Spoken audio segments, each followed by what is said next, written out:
এখন আমরা function related কিছু ম্যাথমেটিক্যাল প্রবলেমের সলিউশন নিয়ে আলোচনা করব, যেগুলো বিগত বিভিন্ন চাকরির পরীক্ষায় এসেছিল। প্রথম যে ম্যাথমেটিক্যাল প্রবলেমটি নিয়ে আলোচনা করব, এটি ফায়ার সার্ভিস ও সিভিল ডিফেন্স 2022 এর নিয়োগ পরীক্ষায় এসেছিল। কি বলেছে?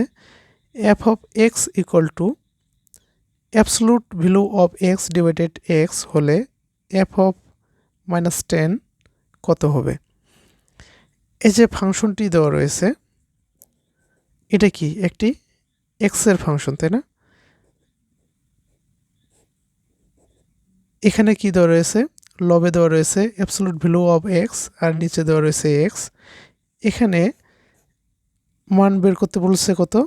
এফ অফ -10 এর, অর্থাৎ এক্স ইকুয়াল টু যদি -10 হয়, এক্স ইকুয়াল টু -10 হলে আমরা এখান থেকে এখানে যদি এক্স এর মানটা বসিয়ে দিই তাহলে কি -10 পাই, অর্থাৎ এটার মান নির্ণয় করতে বলছে, তাই না?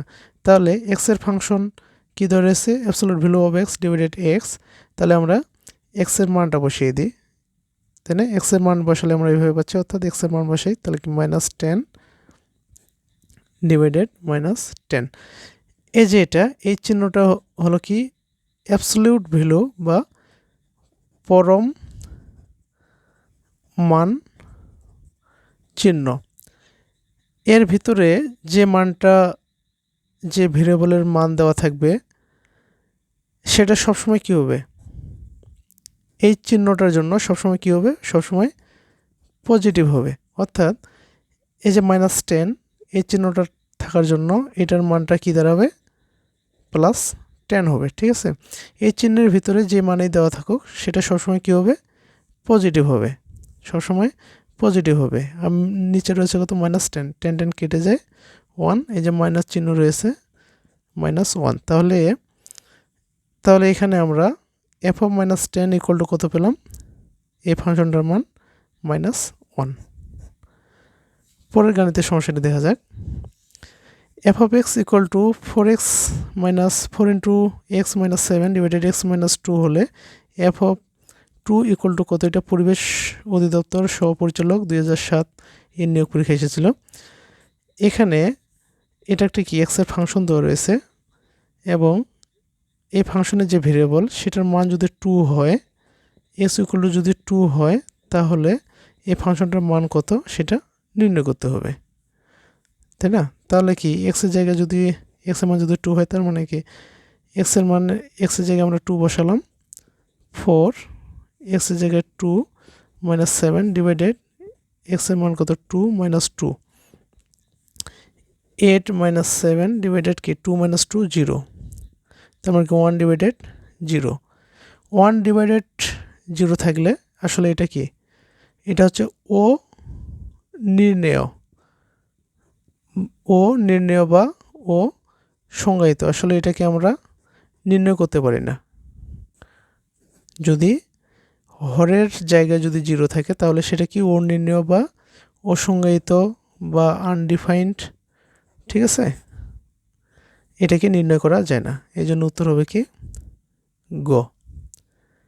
পরে দেখি, এখানে আরেকটি গাণিতিক সমস্যা দেখতে পাচ্ছি। এখানে কি বলছে? F of x equal to x³ plus K into x² - 6x - 9, কে এর মান কত হলে এফ অফ 3 ইকুয়াল টু 0 হবে? অর্থাৎ এটি কি একটি এক্স এর ফাংশন, তাই না? এখানে এই কে এর মান কত হলে, এখানে যদি এক্স এর জায়গায় যদি আমরা এক্স এর মান যদি 3 নেই, তাহলে এটা ইকুয়াল টু কি 0 হবে। কে এর মান কত হলে, এটাই আমাদেরকে নির্ণয় করতে হবে। এখন কোশ্চেনে বলা হয়েছে কি এফ অফ 3, অর্থাৎ কি এক্স এর মান 3 হলে কি হবে? এই যে এক্স এর জায়গায় যদি আমরা 3 বলি, তাহলে কি এফ অফ 3 ইকুয়াল টু কি হবে? 0 হবে। তাহলে আমরা এখান থেকে কি লিখতে পারি? এই যে এক্স ইকুয়াল 3 হলে আমরা এখানে লিখতে পারি কি F of 3 equal to 3³ K, x এর মান কি এখানে 3 উপর স্কোয়ার 6 ইন্টু 3 - 9, তাই না? আমরা এই যে ফাংশনটি দেওয়া রয়েছে, এটা থেকে লিখতে পারি। এখন এফ অফ 3 ইকুয়াল টু কি এখানে 0, তাই না, কোশ্চেনে বলা হয়েছে। তাহলে 3 পাওয়ার কিউব মানে কি এখানে 27 প্লাস 9-এর 3-র স্কোয়ার মানে কি 9, 9কে 3 6 18 মাইনাস 9। এখান থেকে 0 ইকুয়াল টু 27 প্লাস 9কে এখানে 18 কত 27 হয়ে যায়, তাই না, 27 হয়। আসলে এখানে আমি এই লাইনটা লিখলাম, এক্সট্রা বলা যায়। এখানে যোগ বিয়োগ করলে কত হয়, 0 হয়ে যায়, তাই না। এখানে কি থাকে 9কে, এখানে 0। তাহলে যেহেতু কে এখানে কি গুণ অবস্থায় রয়েছে, 9-এর গুণ অবস্থায় রয়েছে কে এর সাথে, তাহলে কি বাম দিকে আসলে কি হয়ে যাবে, ভাগ হয়ে যাবে, তাই না। 0/9 ইকুয়াল টু কে। অতএব কি এখান থেকে আমরা যেটা পাচ্ছি এটা সমান কি 0। তাহলে উত্তর হচ্ছে কত, ঘ। কে এর মান যদি 0 হয়, হ্যাঁ, অর্থাৎ কি এই পদটা থাকবে না, তাহলে কি এক্স এর মান 3 হলে, যে ফাংশনের যে ভেরিয়েবল এক্স এর মান 3 হলে এটা ইকুয়াল টু 0 হবে। অতএব কি কে এর মান আমরা পেয়ে গেলাম কত, 0। উত্তর হচ্ছে ঘ।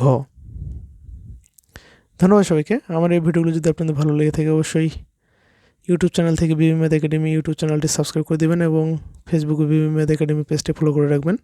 লাইক কমেন্ট শেয়ার করবেন। ধন্যবাদ সবাইকে।